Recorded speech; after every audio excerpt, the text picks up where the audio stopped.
पब्बत को विश्वास नहीं हो रहा था कि आचार्य चाणक्य चंद्रगुप्त को सम्राट बनाना चाहते हैं।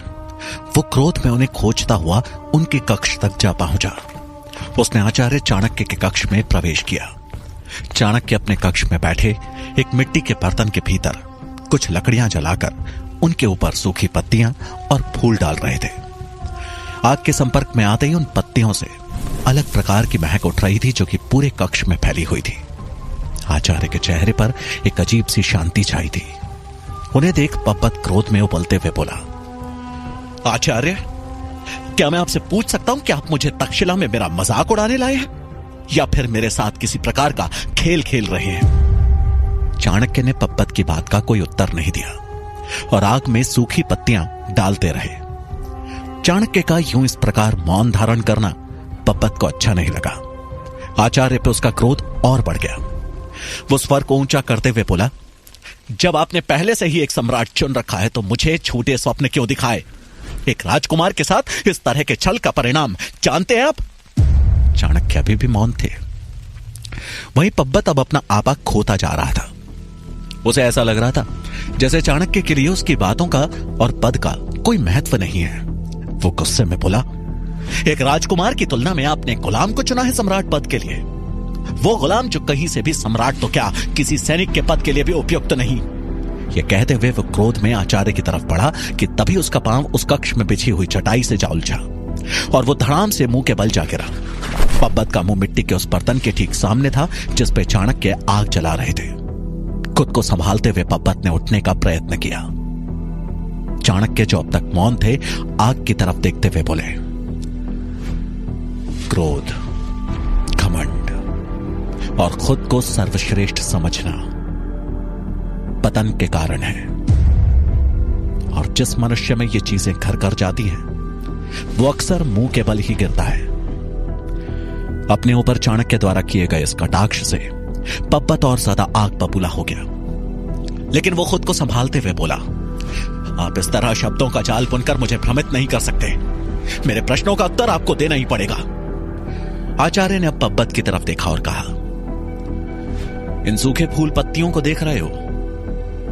जब ये खिलते हैं तो इनकी महक और रंग सबको अपनी तरफ आकर्षित करती है, लेकिन कुछ दिन बीतने के साथ ये भी मुरझा जाते हैं और इनकी जगह नए फूल खिलते हैं। इस पृथ्वी पे सब नश्वर है और हमेशा कोई ना कोई किसी का स्थान ले ही लेता है।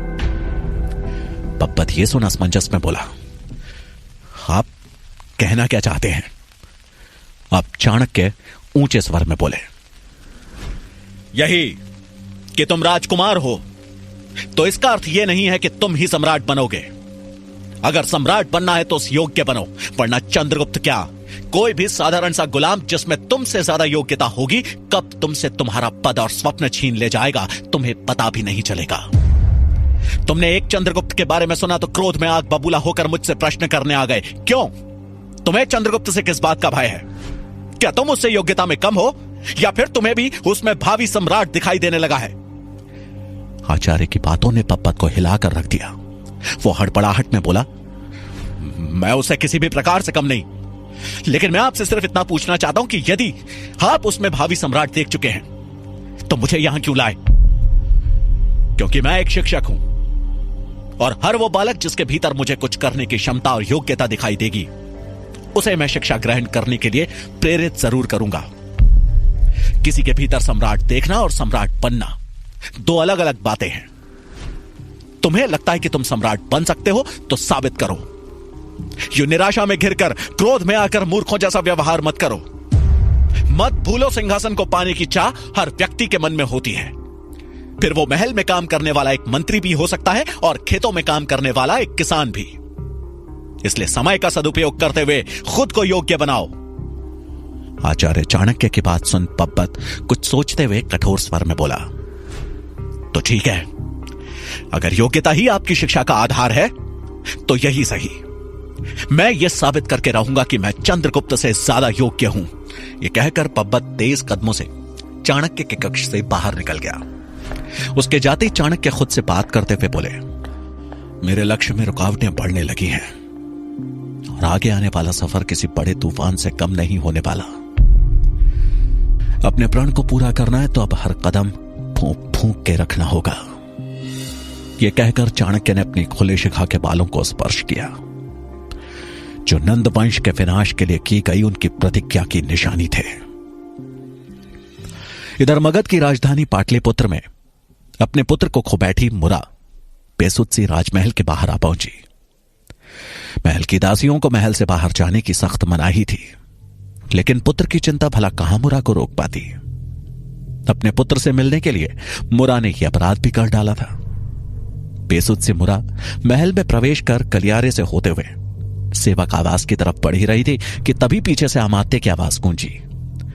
रुको! अमात्य की आवाज सुन मानो मुरा को होश आया कि उसने कितनी बड़ी भूल कर दी थी। वो पीछे मुड़ी तो सामने अमात्य तेज कदमों से उसकी तरफ चले आ रहे थे। अब मुरा ने घबराते हुए उन्हें तुरंत प्रणाम किया। अमात्य उसके पास आक्रोधित स्वर में बोले, तुम कहां से आ रही हो?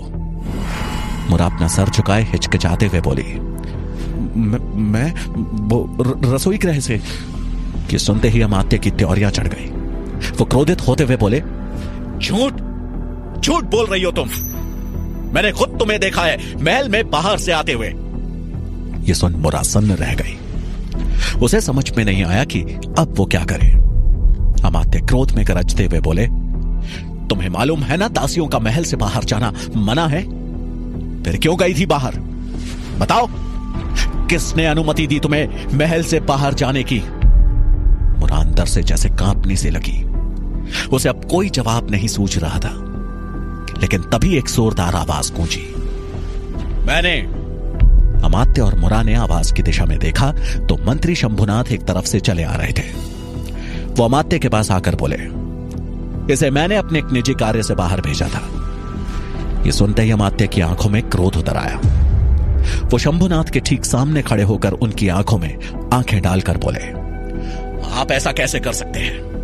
क्या आप महल के नियमों को भूल चुके हैं? मंत्री शंभुनाथ ने बिना डरे चेहरे पे मुस्कान लिए सरल आवाज में उत्तर दिया, मैं महल के नियमों को नहीं भूला हूं, लेकिन आप शायद भूल रहे हैं कि मैं भी एक राज्य मंत्री हूं, और एक मंत्री होने के नाते इतना अधिकार तो मुझे भी है कि मैं दास दासियों का उपयोग अपने निजी कार्यों के लिए कर सकता हूं।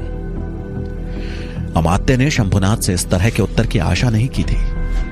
क्रोध में उन्होंने एक बार शंभुनाथ की ओर देखा और वहां से चले गए।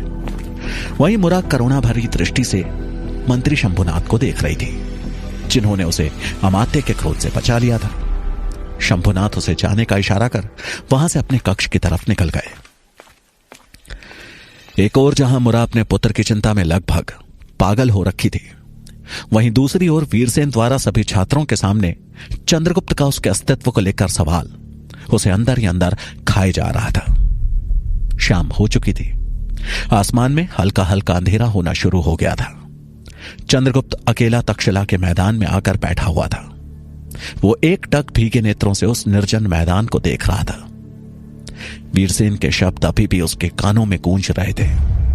उसके मन को बार बार एक ही सवाल कचोट रहा था कि आखिर उसकी मां कौन है।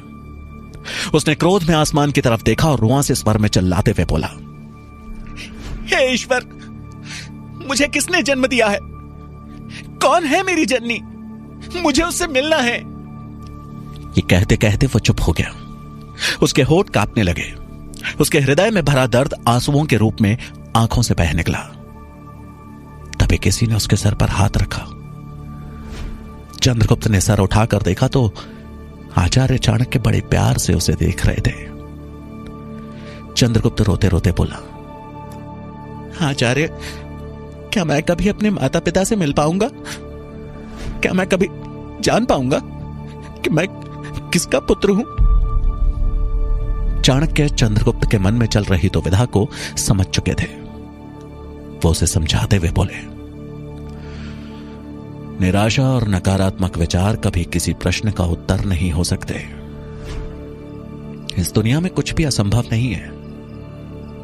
यदि तुम्हें खुद पर और ईश्वर पर विश्वास है तो एक दिन तुम अपने माता पिता से भी अवश्य मिल पाओगे। यह सुनकर चंद्रगुप्त परेशान सा बोला, लेकिन कैसे? और मैं ईश्वर पर कैसे विश्वास करूं जिन्होंने बचपन में ही मुझे मेरी मां से दूर कर दिया? आचार्य मुस्कुराते हुए बोले, चंद्रगुप्त, संसार में जो कुछ भी होता है अच्छे के लिए ही होता है। ईश्वर ने तुम्हें अगर तुम्हारे माता पिता से अलग किया है तो इसका भी कोई बड़ा कारण होगा। अवश्य ही ईश्वर ने तुम्हारे लिए कुछ अच्छा सोचा होगा। हम अक्सर भगवान से वो मांगते हैं जो हमें चाहिए होता है, लेकिन भगवान हमें वही देता है जो हमारे लिए सही होता है। चाणक्य की गहरी बातों ने चंद्रगुप्त को मौन कर दिया। वो ध्यान से उनकी बातें सुनने लगा। आचार्य आगे बोले, याद करो, जब तुम एक गुलामी का जीवन जी रहे थे तब कभी तुमने सोचा था कि तुम तक्षशिला में आकर शिक्षा ग्रहण कर पाओगे? पर ऐसा हुआ ना। और ऐसा तभी संभव हो पाया जब मैंने तुम्हें उस जंगल में देखा। यदि उस समय तुम अपने माता पिता या किसी अन्य परिजन के साथ होते तो संभवतः तुम मुझे कभी नहीं मिल पाते और ना मैं तुम्हें कभी तक्षशिला लेकर आ पाता, है ना? चाणक्य की बात पर चंद्रगुप्त ने हामी भरी। चंद्रगुप्त, मायूस होने से अच्छा है कि तुम अपने भीतर एक उम्मीद जिंदा रखो कि जिस दिन जिस पल तुम तक्षशिला से शिक्षा पूरी करके निकलोगे, तुम अपने माता पिता को खोजने का प्रयास करोगे। और विश्वास करो, जब तुम एक योद्धा बनकर अपनी मां के पास पहुंचोगे तो उन्हें तुम पे सबसे ज्यादा गर्व होगा। आचार्य चाणक्य की बातों का चंद्रगुप्त पर बहुत गहरा असर हुआ। वो अपने आंसू पोंछते हुए बोला, आचार्य, आप ठीक कह रहे हैं। अब मैं अपने लक्ष्य से पीछे नहीं हटूंगा और माता पिता को गौरवान्वित करूंगा। जहां चंद्रगुप्त के चेहरे पर आत्मविश्वास था तो वहीं चाणक्य के चेहरे पर संतोष का भाव था।